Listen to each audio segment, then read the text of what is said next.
Linur, þá erum við komin með íslenska landsliðið í þennan risastóra leik sem á morgun. Hvernig var ferðalagið til Georgíu fyrir liðið? Það var alveg smá strembið sko. Settum bara nokkuð, gekk ágætlega bara. Góð flug og fengum alveg pásu hérna, fengum tíma í París til að hvíla okkur og svona. En það rífur alltaf aðeins í. Og hefur þú spilað nokkra leiki sem að hafa tvo allan áður, þar sem að Ísland hefur verið svona í sens á að tryggja sig inn á stórt lokamóti eins og Eurobasket. Hvað reynslu kemur þú með inn í hópinn inn í þennan stóra leik sem að erum múin?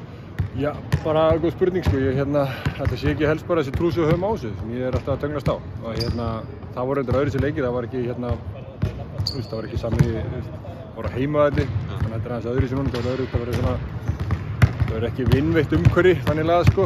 Þannig að við þurfum bara að fá einhvern veginn bara góða frammistöðu fyrir einhverjum graðamönnum eftir að stígu upp og kannski einhverjar svona óvæntar leikjur. Spilaði helling í leiknum á móti Spáni. Hvernig fannst þér að koma svona inn í liðið inn í keppnisleik? Það var fyrsta lagi og það var ótrúlega gaman. Það var mjög skemmtilegt.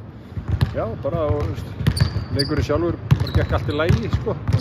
Þessi leikur er aðalmálið sko og var það líka fyrir Spánarleikinn og þetta er okkur undirbúningur svona. Já, en það var bara ótrúlega skemmtilegt sko. Þú spilaði hérna áður? Já. Hvenær var það? 2005 eða 2006. Hvernig var það?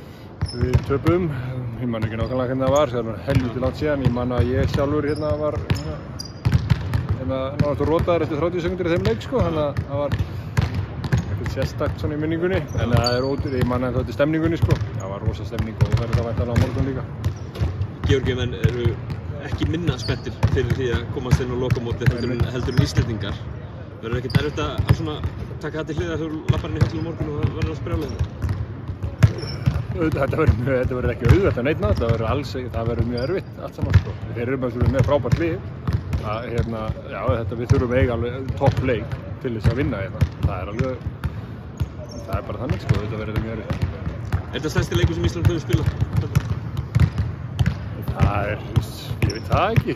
Þetta er stærsti leikur svona undanförnum árum, síðan á Eurobasket líklega bara, skilur. Þetta er rosalega stór leikur af því ef við kemumst inn á HM, það svolítið væri annað skref bara, annað svona mælstón fyrir okkur bara, fyrir körfuboltann sko. Bestu þakkir vinir og gangi ykkur vel. Takk.